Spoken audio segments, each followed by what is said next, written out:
एक ब्राह्मण रहते थे काशी में, उनके कोई संतान नहीं थी। महादेव के चरणों में जाकर के उन्होंने अनन्य उपासना की, खूब तपस्या की। उनके भाव से प्रसन्न होकर के महादेव प्रकट हो गए और प्रकट होकर के बोले, विप्रदेव वर मांगो, क्या चाहिए? बोले, महाराज कुछ नहीं चाहिए, केवल गृहस्थ आश्रम में एक ही वस्तु की अभिलाषा होती है कि एक संतान घर में हो। मैं आपकी नगरी में रहता हूं, नित्य आपका सेवा करता हूं। मैंने वेद आदि कर्मकांड आदि इन नियमों को भी इसलिए सीखा था कि आपकी अर्चना कर सकूं। इनसे मेरा कोई और प्रलोभन नहीं है, लेकिन मेरा अभी एक प्रलोभन है कि मुझे एक संतान चाहिए और वो मुझे केवल आप प्रदान कर सकते हैं। इसलिए मैं घनघोर तपस्या कर रहा हूं कि महादेव प्रसन्न हो तो मुझे दे सकते हैं। भगवान शिव विश्वेश्वर यहीं गंगा के तट पर काशी में ब्राह्मण देवता से बोले, कैसा पुत्र चाहते हो?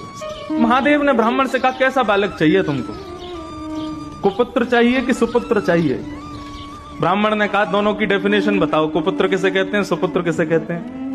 बोले, कुपुत्र जो बहुत दुख दे और सुपुत्र जो बहुत सुख दे। ब्राह्मण देवता बोला, फिर तो सुपुत्र ही चाहिए हमको, दुख देने वाला बालक क्यों मांगेंगे? महादेव विश्वेश्वर कहने लगे, लेकिन एक नियम लागू होगा। क्या? कुपुत्र मांगोगे तो उसकी आयु बड़ी लंबी होगी, लेकिन सुपुत्र मांगोगे तो बहुत जल्दी मर जाएगा, 5 साल की आयु रहेगी बस उसकी। तो बोला, ये तो आप गेम खेल गए मेरे साथ, संतान भी दे रहे हो और ऊपर से अपने नियम भी लगा रहे हो, और उसमें भी ऐसा नियम लगाया है कि मैं कहां जाऊं। अगर पुत्र मांगू लंबी आयु वाला तो वो दुख देगा, तो ऐसे पुत्र का फायदा क्या? और सुपुत्र मांगू तो फिर 5 साल के लिए ही मिलेगा। ये तो महादेव आपने मेरे को फंसा दिया, उलझा दिया मेरी बातों में। महादेव बोले, समय नहीं है, अन्नपूर्णा बुला रही है, जल्दी करो। तो बोले, प्रभु लंबे दुख से अच्छा तो क्षण भर का सुख है, तो आप कृपा करो सुपुत्र बालक दो। मैं ठीक है 5 साल ही सही, उस सुख तो पाऊंगा। विश्वेश्वर ने आशीर्वाद दिया और इसी काशी की नगरी में उस विप्र देवता के यहाँ एक तेजस्वी ओजस्वी, बिल्कुल भगवान शिव कैसे हैं, ब्राह्मण देवता के बालक हुए।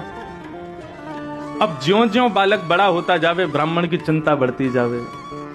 बालक इतना सुंदर, शिव जैसा। शिव कैसे हैं?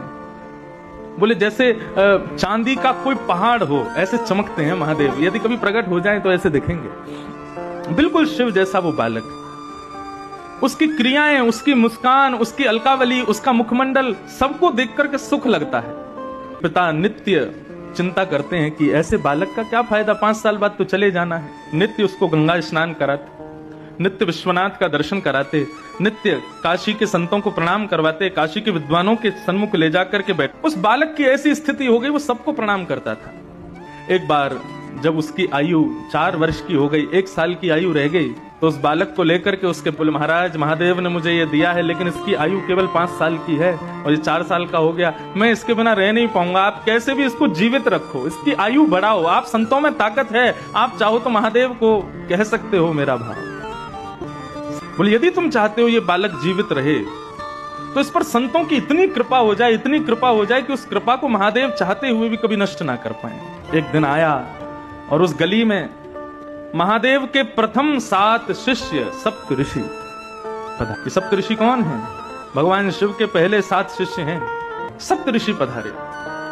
जैसे ही सप्तऋषियों को उस बालक ने प्रणाम किया, सप्तऋषियों ने आशीर्वाद दिया, चिरंजीवी भव। सप्तऋषि हैं, महादेव के शिष्य हैं। ब्रह्म वाक्यम जनार्दनम, ब्राह्मण की वाणी जनार्दन की वाणी होती है। और मैंने ऐसा सुना है कि ब्राह्मण की वाणी को भगवान भी नहीं काट सकते। अब मेरे बालक की जिम्मेवारी आपकी है, 5 साल का ये हो जाए, इसका यदि बाल बाका हुआ तो पूरे नगर में ढिंडोरा पीटूंगा कि ब्राह्मणों की, ऋषियों की बात मत मानना, ये झूठ बोलते हैं।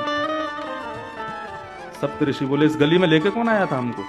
ब्राह्मण ने अपने बालक का हाथ ऋषियों के हाथ में दिया, बोले, अब इसकी रक्षा आप करो, जब 6 साल का हो जाएगा तब लूंगा वापस। साल में एक वर्ष चिंता में नहीं रह सकता, अब आप इसको संभालो। सप्तऋषि उस बालक को लेकर के बैठ गए, बोले क्या करें? तब ऋषियों ने विचार किया, बोले सृष्टि के रचयिता ब्रह्मा हैं, ब्रह्मा के पास चलो, वही कुछ कर सकते हैं। ब्रह्मा के पास उस बालक को लेकर के गए और जाकर के उस बालक ने प्रणाम किया। प्रणाम में तो वो इतना निपुण था, लेट करके बिल्कुल दंडवत, डंडे की तरह सीधा होकर के बिल्कुल प्रणाम करता, फिर उठ करके फिर खड़ा होकर के फिर दोबारा प्रणाम करता, फिर उठ करके फिर खड़ा होकर फिर दोबारा प्रणाम। उसके प्रणाम को देख करके ब्रह्मा जी इतने मोहित हो गए, इतना छोटा सा बालक 4 वर्ष का क्या अद्भुत प्रणाम कर रहा है। ब्रह्मा जी ने उसको आशीर्वाद दिया, चिरंजीवी भव, चिरंजीवी भव, चिरंजीवी भव। सप्तऋषि बोले हमारी बला कटी, अब इनकी जिम्मेवारी है। हंसने लगे सप्तऋषि। ब्रह्मा जी कहने लगे, बोले भैया हंस क्यों रहे हो? बोले काशी के एक ब्राह्मण का बालक है ये, और साक्षात देवादिदेव विश्वनाथ प्रभु ने ये बालक प्रदान किया है, और ये कह करके दिया है कि ये केवल 5 साल जिएगा। 4 साल का हो गया, इसका अंतिम वर्ष चल रहा है। हमने इसको चिरंजीवी भव का आशीर्वाद दिया, तो उसके पिता ने हमको ये बात बताई, हमने ला करके इस बालक को आपसे प्रणाम करा दिया। ब्रह्मा जी बोले तो तुमने अपनी बला मुझ पर डाल दी, अपनी चिंता मुझ पर डाल दी। बोले तो फिर क्या करते हम, हमसे चिंता सहन नहीं हो रही थी, अब आप ही इसकी रक्षा करो, और यदि आपकी वजह से इसकी रक्षा नहीं हुई तो हम तीनों लोकों में ढिंडोरा पीटेंगे कि ब्रह्मा के पास शक्ति नहीं है। ब्रह्मा झूठ बोलता है। ब्रह्मा जी बोले बड़े चतुर हो तुम लोग। बोले ये चतुराई इसके पिता से हमको मिली। ब्रह्मा जी बोले अब तो फिर एक ही उपाय है, स्वयं विश्वनाथ यदि चाहें तो ये बालक जी सकता है।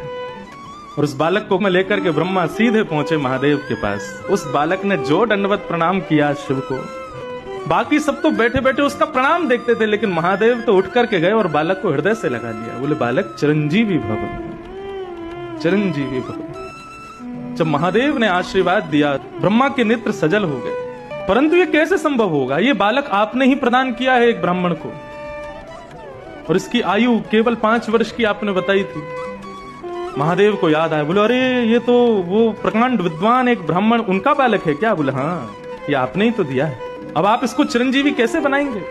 बोले मेरी जिम्मेवारी है, तुम लोगों ने मुझे दी है, तो अब मैं देखता हूं कि यमराज इसका बाल बांका कैसे करता है, और वैसे भी ये मेरा ही है। महादेव ने अपना स्वरूप शिवलिंग उस बालक को प्रदान किया और कहा बेटा यहाँ काशी गंगा के तट पर बैठो, और नित्य प्रातः काल स्नान करके इस पर बिल्व पत्र चढ़ाना, राम राम मंत्र का जाप करना, और कभी कभी ओम नमः शिवाय का जाप करना। तुम्हारा कोई काम नहीं है, पूरे दिन केवल मेरे इस शिवलिंग पर तुम बिल्व पत्र चढ़ाते रहो। वो बालक नित्य विश्वनाथ की आज्ञा से उस शिवलिंग की पूजा करने लगा।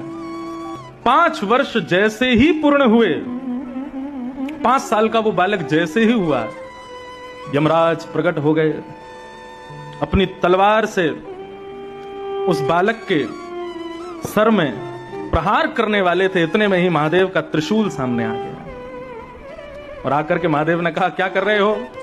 बोले प्रभु इस बालक का जीवन आज पूर्ण होने वाला है, इसको लेने आया हूं। बोले आपको कैसे पता इसका 5 साल का जीवन है? बोले क्योंकि ये बालक आपने ही उस ब्राह्मण को दिया था, और 5 साल की आयु कह करके दिया था, तो मैं तो आपकी बात की रक्षा करने के लिए इस बालक को लेने आया हूं। 5 साल पूरे हो गए, अब इसके जाने का समय हो गया। महादेव बोले इस बालक को उस ब्राह्मण को किसने दिया? यमराज बोले आपने दिया। ये 5 वर्ष जिएगा, ये आज्ञा किसने की? बोले आपने करी। तो बोले तो तुम जानते हो शिव का दिन कितना बड़ा होता है? सतयुग त्रेता द्वापर कलयुग, सतयुग त्रेता द्वापर कलयुग, सतयुग त्रेता द्वापर कलयुग जब 71 बार बीत जाते हैं तब एक कल्प पूर्ण होता है। ऐसे अनंत कल्प पूर्ण होते हैं तब ब्रह्मा की एक रात्रि होती है। ऐसा ब्रह्मा भी अपने अनंत रूप बदल देता है तब महादेव का एक दिन होता है। और ऐसे महादेव ने इसको 5 वर्ष जीने का आज्ञा की है, तो इसका 5 वर्ष कितना लंबा है तुम अब गणित लगाते रहो। इस सामान्य 5 वर्ष के लिए जीवित नहीं रहेगा, ये महादेव के 5 वर्षों तक जीवित रहेगा। और वही बालक इस काशी में मार्कंडेय ऋषि के नाम से जाने गए, जो आज तक चिरंजीवी है।